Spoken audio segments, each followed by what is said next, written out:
నమస్తే, welcome to prime 9. Social మీడియాలో హద్దులు దాటితే ఎంతటి వారైనా సరే ఉపేక్షించేది లేదు. సొంత పార్టీ నేతలు, కార్యకర్తలకే జనసేనాని పవన్ కళ్యాణ్ స్ట్రాంగ్ వార్నింగ్ ఇచ్చారు. భావ వ్యక్తీకరణ స్వేచ్ఛ పేరుతో బూతులు మాట్లాడినా, మహిళల గౌరవానికి భంగం కలిగించినా ఇకపై కఠిన చర్యలు తప్పవని తేల్చి చెప్పారు. అంతేకాదు, మిత్రపక్షమైన టీడీపీతో విభేదాలు సృష్టించేలా ఆన్లైన్లో రచ్చ చేస్తే చూస్తూ ఊరుకోబోమని స్పష్టం చేశారు. ఇందుకీ జన సైనికులకు డిప్యూటీ సీఎం ఇచ్చిన ఆ కీలక ఆదేశాలేంటి? క్రమశిక్షణ విషయంలో ఆయన పెట్టిన కండిషన్స్ ఏంటి?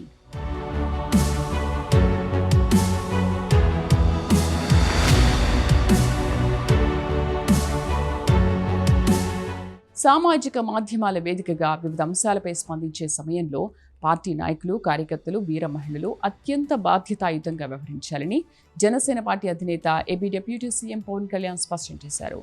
భావ వ్యక్తీకరణ స్వేచ్ఛ పేరిట హద్దులు దాటడం ఎంత మాత్రం తగదని ఆయన గట్టిగా హితవు పలికారు. ఇటీవల కాలంలో డిజిటల్ మాధ్యమాల్లో కొందరు వ్యక్తులు ప్రదర్శిస్తున్న మితిమీరిన ఆవేశం, అదుపులేని పోస్టులు పార్టీ మూల సిద్ధాంతాలకు విఘాతం కలిగిస్తున్నాయని ఆవేదన వ్యక్తం చేశారు. ప్రజా జీవితంలో ఉన్నవారు వాడే ప్రతి అక్షరం, పలికే ప్రతి మాట సమాజంపై తీవ్రమైన ప్రభావాన్ని చూపుతాయని గుర్తు చేశారు.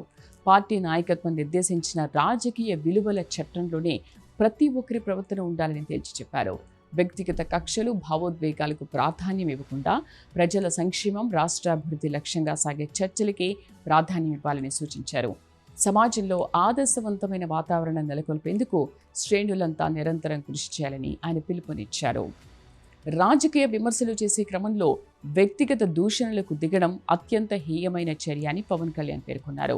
మహిళల గౌరవానికి భంగం కలిగించేలా మాట్లాడే వారిపై కఠిన చర్యలు ఉంటాయని హెచ్చరించారు. భావజాల వ్యాప్తి పేరుతో అసభ్యకర పదజాలం వాడటం క్షమించరాని నేరమని తేల్చి చెప్పారు. పార్టీకి సంబంధించిన అంతర్గత అంశాలు ఏమైనా ఉంటే సంబంధిత కమిటీల దృష్టికి తీసుకురావాలే తప్ప బహిరంగ చర్చలకు తెరలేపడం సరికాదని స్పష్టం చేశారు. క్రమశిక్షణే ఏ సంస్థకైనా ప్రధాన పునాది అని, దాన్ని ఉల్లంఘించేవారు ఎంతటి కీలక పదవుల్లో ఉన్నా ఉపేక్షించేది లేదని తేల్చారు. విమర్శలను సైతం హుందాగా ఆధారాలతో కూడిన వాస్తవాలతో తిప్పికొట్టే నేర్పును కార్యకర్తలు అలవర్చుకోవాలని దిశానిర్దేశం చేశారు. వివాదాస్పద పోస్టులు, ట్రోలింగ్ల జోలికి వెళ్లకుండా నిర్మాణాత్మకమైన విధానాలతో ప్రజల మన్ననలు పొందడమే లక్ష్యంగా పెట్టుకోవాలని శ్రేణులకు దిశానిర్దేశం చేశారు. ఆంధ్రప్రదేశ్లో కొలువుదీరిన కూటమి ప్రభుత్వ స్ఫూర్తిని కాపాడాల్సిన సంపూర్ణ బాధ్యత ప్రతి నాయకుడిపై ఉందని పవన్ కళ్యాణ్ గుర్తు చేశారు. ప్రతిపక్షాల మధ్య అపార్థాలు సృష్టించేందుకు రాజకీయ ప్రత్యర్థులు పన్నే కుట్రల పట్ల నిరంతరం అప్రమత్తంగా ఉండాలని కోరారు. ముఖ్యంగా తెలుగుదేశం పార్టీ శ్రేణులతో కొన్ని చోట్ల జరుగుతున్న అనవసర వాగ్వాదాలు, పరస్పర విమర్శలు తక్షణమే నిలిపివేయాలని ఆదేశించారు. నాయకుల స్థాయిలో ఉన్న సఖ్యత, సమన్వయం క్షేత్రస్థాయి కార్యకర్తల నడవడికలోనూ స్పష్టంగా కనిపించారని ఆకాంక్షించారు. ప్రత్యర్థి శక్తులు రెచ్చగొట్టే వ్యాఖ్యల వలలో చిక్కుకోకుండా విఘ్నతతో నిర్ణయాలు తీసుకోవాలని సూచించారు.